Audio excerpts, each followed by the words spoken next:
18º dia da Copa. E que triste, sem Copa, né? Nós chegamos no 18º dia da Copa do Mundo do Catar e hoje não tivemos jogos. Ontem terminou a fase de oitavas de final, já conhecemos todos os classificados, os confrontos, e hoje e amanhã nós temos duas folgas aí de partidas na Copa do Mundo, o que deixa a gente sem saber o que fazer, né? Porque desde o início a gente está acordando 6h30 da manhã para acompanhar jogos, alguns muito ruins, vamos falar a verdade, né? Não é porque é Copa do Mundo, um evento tão bacana como esse, que a gente vai falar que tá bacana, mas teve jogos muito fracos na primeira fase. Aliás, a gente sempre fala isso daí, né? Fala isso na Libertadores, fala isso na Champions League e fala isso também na Copa do Mundo. Por pressão política, por pressão financeira, acaba indo equipes que não deveriam nem chegar perto de uma Copa do Mundo, né? Mas enfim, faz parte do mundo esportivo isso daí. Na Champions League já é assim. Antigamente, até 1991, quando era a Copa dos Campeões de clubes europeus, aí sim era um torneio que só acontecia com os campeões de cada país. Eu já até falei, tem um vídeo nosso falando a diferença da Champions para a Copa dos Campeões, né?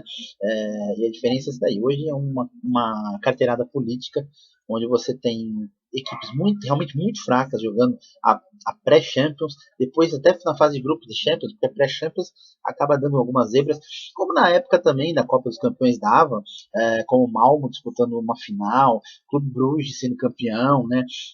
Tivemos algumas coisas assim, lembrando que na época a Copa dos Campeões era um torneio de mata-mata desde o início da competição, não existia fase de grupos, então às vezes acontecia de uma equipe ir mal e ser desclassificada logo de cara, né, pegar um confronto mais difícil e acabar perdendo.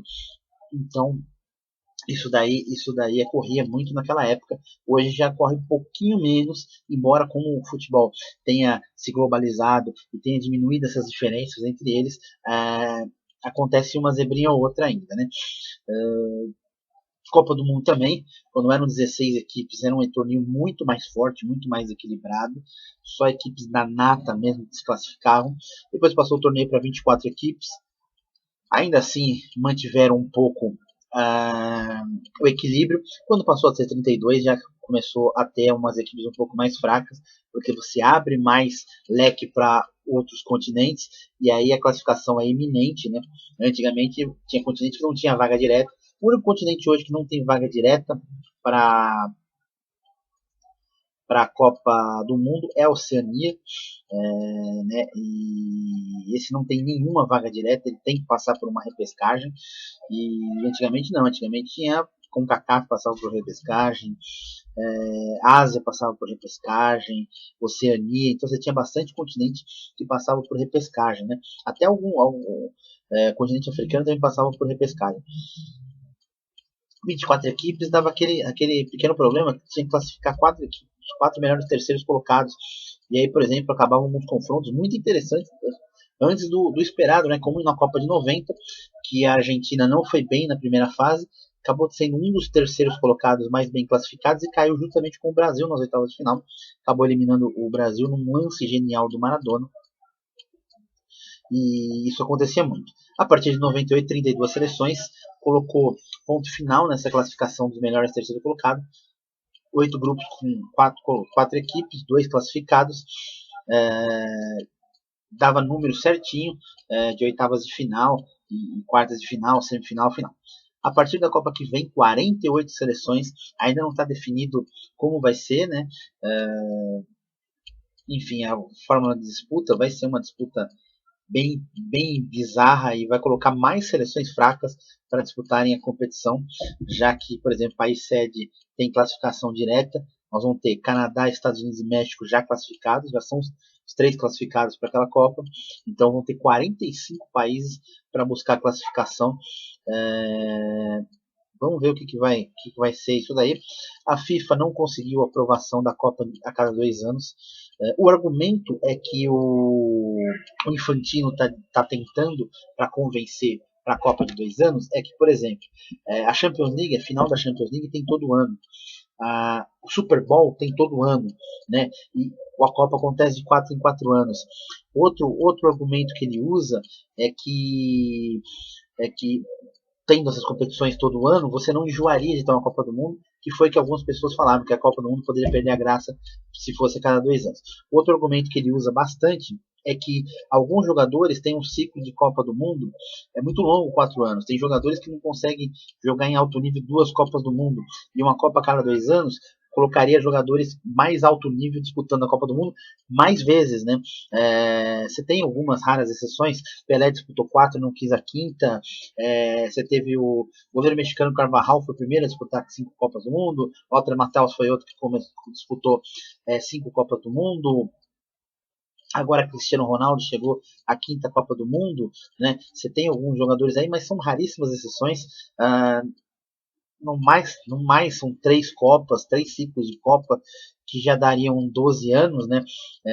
Uma carreira de 20 anos, talvez uma 4ª Copa do Mundo, o que também acontece bastante. Dani Alves, por exemplo, na 4ª Copa do Mundo. Então tem alguns ciclos aí, e esse é a ideia do Infantino. Ainda não foi aprovado, então a gente fica imaginando como que vai ser com 48 seleções e como vai ser a cada 2 anos também, porque aí vai ser talvez a morte da Copa do Mundo. Ou não, ou então seja um ressurgimento da Copa do Mundo. Mas a gente sabe que todas as eleições passam por práticas econômicas, né? Eu até fiquei de gravar um vídeo pós a Copa do Mundo falando sobre a escolha do Catar e tudo que aconteceu em torno do Catar, né? Muita gente criticando, muita gente reclamando da situação do Catar, que não deveria ter sido a escolha, por causa de ser um país ditatorial, com ditador, né? O Emir que comanda o país do Catar. Tivemos muitos problemas, as mulheres são silenciadas, a imprensa é silenciada, uma série de fatores que jornalistas pelo mundo inteiro ficam cuspindo fogo aí. É aquele negócio, se houve um erro, foi na escolha do Catar, houve lá atrás. Agora que está no Catar, aceite a regra do país, fique quietinho, cumpra as exigências e vai ser uma Copa tranquila, né? Outra coisa que acometeu nessa Copa do Mundo aí as zebras, né? E não foram uma ou duas, não, foram algumas zebras, né? Impressionante como nós tivemos zebra nessa Copa do Mundo. Ainda pode acontecer, ainda tem uma meia zebra na Copa do Mundo, que é a seleção do Marrocos, uma seleção que surpreendeu bastante. Marrocos fica na África e ela é um dos poucos países africanos que fala a língua árabe, né? E é um árabe bem diferente dos árabes ali da região, Arábia Saudita, Catar, Kuwait, né? Ele tem um dialeto diferenciado, meio misturado com francês, então fica uma coisa bem diferente. O Marrocos também faz parte da chamada África Branca, junto com Tunísia, com Argélia, né? Então é uma África que fica bem próximo às divisas com a Europa, né? E de maioria branca, colonizada a maioria das vezes por países europeus. Então é um diferencial a mais aí. E é a única seleção africana que está disputando ainda a Copa do Mundo, mais uma seleção africana que chega às quartas de final, tentando quebrar essa sequência aí de parar nas quartas de final. Lembrando que a primeira seleção que chegou às quartas de finais de uma Copa do Mundo foi Camarões em 90, que surpreendeu, venceu a Argentina na estreia, né? Logo na abertura do Mundial venceu a Argentina de 1-0, depois bateu a Colômbia nas oitavas de final e só parou na Inglaterra na prorrogação, 3-2 para os ingleses. Mas foi uma seleção que encantou bastante. Tinha Roger Milá, que fazia a lambada quando fazia os gols, porque era a comemoração que Careca fazia à época, e ele era muito fã do Careca. Tinha Nicono, que era um goleiro clássico desde a Copa de 82, jogava na Espanha, era um goleiraço, jogava de calça comprida, era um goleiro fantástico. Buffon, o goleiro italiano, falou que se inspirou no Nicono, Thomas Nicono. Ele acompanhou a Copa da Itália de perto, né, em 90, e ele viu o Camarões jogar e ele achava um goleiro fantástico, um goleiraço, e ele é um ídolo dele, o Thomas Nicono, né? A outra seleção que chegou até as oitavas de final foram 12 anos depois, foi Senegal. Senegal chegou até as quartas de final da Copa do Mundo de 2002, também surpreendeu, bateu a França na estreia também por 1-0, né, logo na abertura também do Mundial.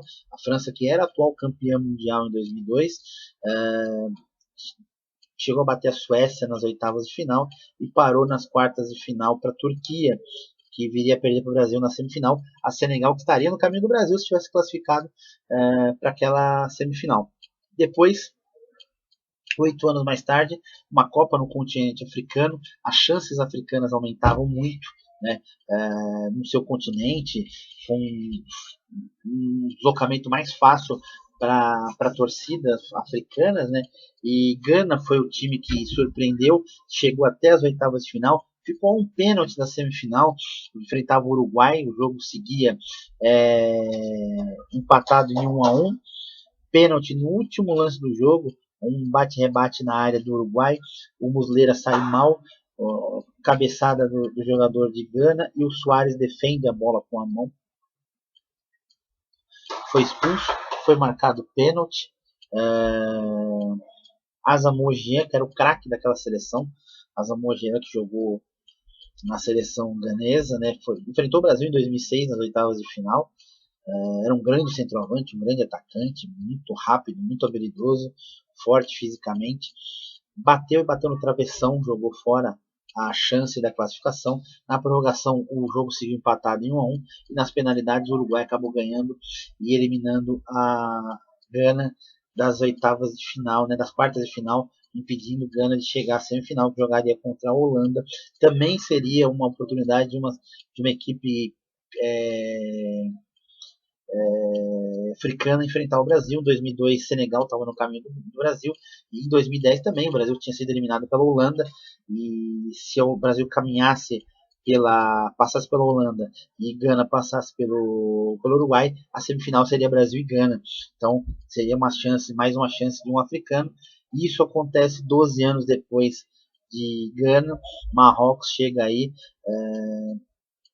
Já em 2010 já tinha um pouco mais de abertura do futebol, já era um futebol um pouco mais globalizado, menos do que hoje, mas já era mais do que, por exemplo, em 1990, né? Ainda quando tinha o mercado europeu fechado, não existia comunidade europeia, hoje já existe, então existe muita facilidade para os africanos entrarem no continente como estrangeiro, principalmente aqueles que são colonizados, né? Então, por exemplo, as colônias francesas têm livre acesso com os jogadores, muitos jogadores são africanos, né? O maior de todos da França, o Zinedine Zidane, é um argelino, né? Então tem esse lado aí das equipes que colocam estrangeiros, e a França é um dos beneficiados nesse sistema aí. Como eu falei no vídeo que eu lancei hoje de manhã, que era para ser lançado ontem, mas problemas técnicos eu não consegui. Se a gente analisar um contexto histórico da história das seleções, é lógico que foi uma zebra. A Espanha é a seleção que tem mais tradição, né? É o país que mais Champions League tem várias Copas do Mundo, já foi semifinalista algumas vezes, já é campeã do mundo. Então é uma zebraça. Se você analisar o contexto hoje atual, futebol globalizado, a maioria dos jogadores marroquinos jogam na Europa, o goleiro joga na própria Espanha, né? Você tem o Hakimi que joga no PSG, você tem jogadores que jogam na Itália, na Alemanha, está muito mais globalizado do que estava há 20 anos atrás. E pelo futebol apresentado pelas duas seleções na Copa, não foi uma grande zebra, foi uma surpresa, mas não é uma zebra, tá? Então depende de como a gente vai analisar as duas situações. Então eu coloco uma zebra, mas não uma zebra absurda, não uma zebra, por exemplo, do Japão se classificar em primeiro no grupo com Espanha e Alemanha, né? Acho que esse aí é um pouco mais de zebra. Mesmo alguns japoneses jogando no futebol europeu, como os marroquinos também, mas ainda assim uma zebra bem maior do que Marrocos. Marrocos vai enfrentar Portugal no sábado. Jogo bom, pegou um adversário difícil, mais um, né, pelo caminho. Já tinha pego Croácia, empatou 0-0, pegou a Bélgica, ganhou de 1-0, pegou a Espanha e eliminou nos pênaltis depois de um 0-0 no tempo normal e na prorrogação, 3-0 nas vai pegar Portugal, que tem uma grande geração, tem uma chance única de conquistar uma Copa do Mundo. Tem o Cristiano Ronaldo em final de carreira e o Fernando Santos, que ousou, arriscou, deu all-in com um par de 9 e está dando certo, foi muito feliz com a situação dele, ganhou de 6-1 da Suíça, que é uma das maiores defesas da Europa, sempre foi conhecido como o ferrolho suíço, né? E hoje foi uma peneira suíça. Temos ainda Brasil, que é um dos favoritos, que entrou como favorito na Copa. A França era outra favorita, atual campeã. Inglaterra, outra favorita, a Copa do Mundo. Argentina e Holanda, esses ainda estão. Argentina e Holanda, um vai cair fora, então mais um campeão vai cair, mais um favorito vai cair fora. França e Inglaterra, mais um favorito vai cair fora, né? E aí sobra Portugal e Croácia. Croácia não era apontada como favorita na Copa do Mundo? Não era apontada como favorita na Copa do Mundo. Mesmo sendo vice-campeã do mundo, mesmo tendo uma seleção bem interessante, não era favorita, não era da prateleira A, né? Nem da prateleira B. Talvez uma prateleirinha C ali, ou D até, dependendo de como você analisar a situação da seleção croata. A Croácia, para quem não sabe geograficamente, ela é uma dos países que era a união da Iugoslávia, né? Na antiga Iugoslávia, era Croácia, Sérvia, Montenegro, Kosovo, Macedônia. Então tinha alguns países que formavam a antiga Iugoslávia. Iugoslávia, que é tradicional adversário brasileiro, né? Em Copas do Mundo, enfrentamos algumas. A primeira vez nossa numa Copa do Mundo, em 1930, nós estreamos contra a Iugoslávia e perdemos de 2-1. 20 anos depois, enfrentamos novamente a Iugoslávia, dessa vez aqui no Brasil. No último jogo da fase de grupos, nós vencemos por 2-0. Precisamos vencer, né? A Iugoslávia tinha vencido os 2 jogos, jogava por um empate pela classificação. O Brasil tinha empatado com a Suíça dentro do Pacaembu e precisava de qualquer maneira da vitória. Venceu 2-0 e se classificou para a segunda fase da Copa do Mundo. Eram outros regulamentos na época. 4 anos mais tarde, novamente Brasil e Iugoslávia se enfrentavam. É uma Copa do Mundo com um regulamento bem bizarro. 4 times, seleções por grupo, só que você não jogava com os outros 3, você jogava com apenas 2 adversários. Brasil e Iugoslávia fizeram o último jogo da chave, estavam empatando em 1-1, e o empate classificava as 2 seleções para a próxima fase. E os jugoslavos tentavam falar para os brasileiros segurar o resultado porque classificava eles, e os brasileiros partiram para cima desesperadamente para tentar a vitória. Eles não sabiam do regulamento, entendeu? E os jugoslavos tentavam falar, tentavam pedir, e aí a diferença de idioma complicou um pouco isso aí. Houve uma prorrogação, a prorrogação seguiu no 0-0 e o Brasil seguiu se desgastando na partida, mesmo com o desespero dos jugoslavos tentando avisar que a partida classificava os dois. O Brasil se classificou, foi jogar com a Hungria nas quartas de final e acabou sucumbindo por 4-2, aquele super time da Hungria. O Brasil totalmente desgastado, era uma boa seleção, não era tão boa quanto a de 58, 4 anos depois, mas era uma boa seleção. E nós acabamos sendo eliminados por causa do desconhecimento do regulamento da época. Depois, 20 anos depois, nós vamos enfrentar a Iugoslávia novamente na Copa de 74, a abertura da Copa de 74, um 0-0. Né? Um 0-0 que o Brasil ficou com muito medo da Iugoslávia, respeitou demais a Iugoslávia, era o time atual campeão mundial, o Brasil tricampeão mundial, era comandado por Zagallo ainda, e o Brasil não foi bem naquela estreia da Copa do Mundo. Depois disso, a Iugoslávia continuou ainda firme e forte. Em 1987, conseguiu um título mundial da categoria sub-20, né? Um time que tinha Jarni, Šuker, Prosinec, Stojkovic. Era realmente um time, principalmente de jogadores sérvios, né? Era a maioria, na sua maioria. A grande maioria dos jogadores da Iugoslávia em todas as Copas do Mundo eram sérvios. Já estava um processo de separação, tanto é que houve na Copa de 90 a Iugoslávia, já sem algum grande brilho e já sem os jogadores croatas, conseguiu chegar até as oitavas de final, né, até as quartas de final, desculpe, perdeu para a Argentina nos pênaltis, estaria no caminho do Brasil também, porque o Brasil foi eliminado pela Argentina uma rodada antes e enfrentaria a Iugoslávia nas quartas de final daquele Mundial, Brasil e Iugoslávia, se não fosse o Dom Diego, né, Dom Diego Armando Maradona, e seria mais um confronto Brasil e Iugoslávia.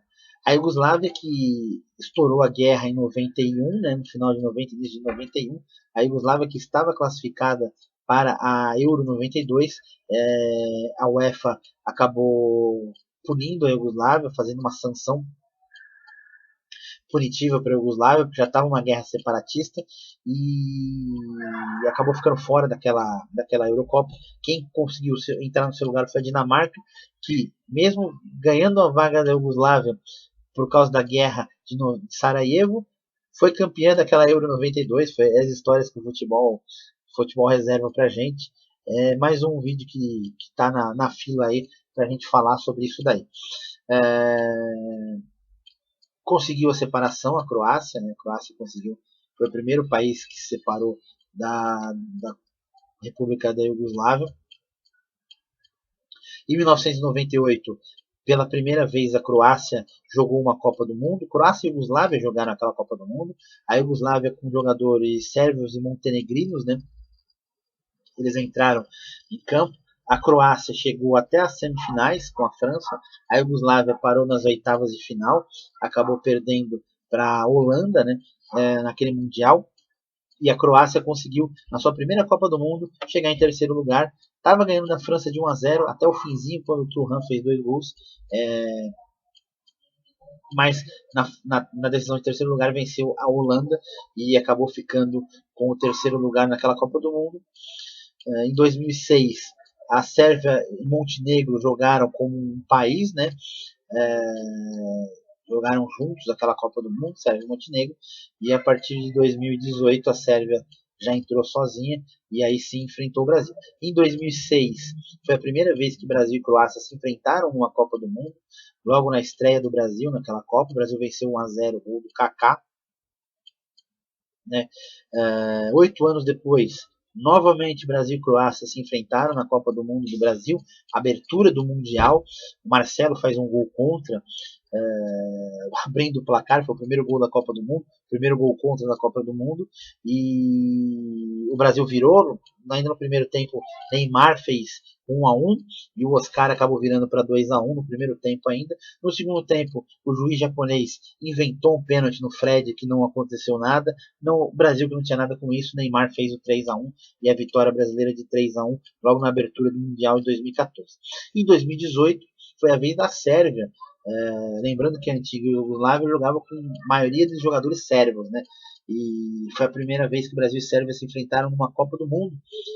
Em 2015, eles se enfrentaram na final do Mundial Sub-20 e a Sérvia bateu o Brasil por 2-1.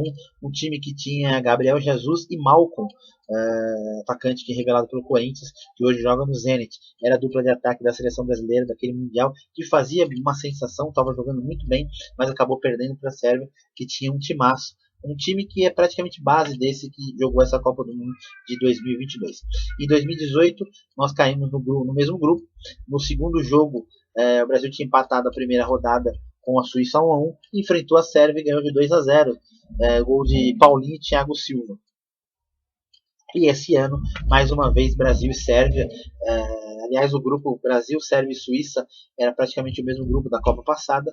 Na Copa passada tinha Costa Rica, esse ano Camarões. Era o único diferencial da fase de grupos. Brasil venceu 2-0 novamente, 2 gols de Richarlison, um belíssimo gol de voleio do Richarlison. E o Brasil jogou muito bem, foi uma estreia. No primeiro tempo o Brasil foi seguro, não deixou a bola com a Sérvia. A Sérvia dominou as ações, mas não conseguia incomodar a seleção brasileira. No segundo tempo o Brasil amassou a Sérvia, acabou com a pompa da Sérvia. O treinador sérvio dizia, o Stojkovic, que foi campeão mundial em 87, que jogou o Mundial de 90, era um baita de um jogador, um cracaço. Falou que ganharia da seleção brasileira, mas não conseguiu ganhar da seleção brasileira. Ele ficou muito triste, muito chateado com essa situação e acabou A seleção brasileira ganhando 2-0 e agora vai enfrentar a Croácia nas quartas de final do Mundial. É jogo duro? Sim, é jogo duro. Não acha que vai ser fácil. O Brasil pode vencer tranquilo? Pode. Se o Brasil jogar tudo que sabe, se o Brasil conseguir colocar tudo que foi treinado e tudo que sabe em prática, o Brasil vence a partida tranquilo. Mas vai ser um jogo difícil, é jogo eliminatório, não pode errar, é jogo que não tem erro, né? Tem que ser erro zero, então é um jogo que fica um pouco mais tenso mesmo. Não vai ser tão fácil quanto foi contra a Coreia, mas também não vai ser tão difícil quanto seria um adversário de mais tradição. Mas é um adversário a ser respeitado. Depois vem a Holanda ou a Argentina. É um jogo bem interessante de se ver. A Holanda, que era sempre apontada como favorita, toda a Copa que entra, nunca foi campeã do mundo, chegou a 3 decisões, perdeu as 3 e fez uma boa eliminatória, fez alguns amistosos muito bons da Copa do Mundo, bateu a Bélgica na Nations League, goleando a Bélgica dentro da Bélgica, né? Mas a gente não sabe como que vai reagir. Holanda não, eu já falei no vídeo de Países Baixos, né?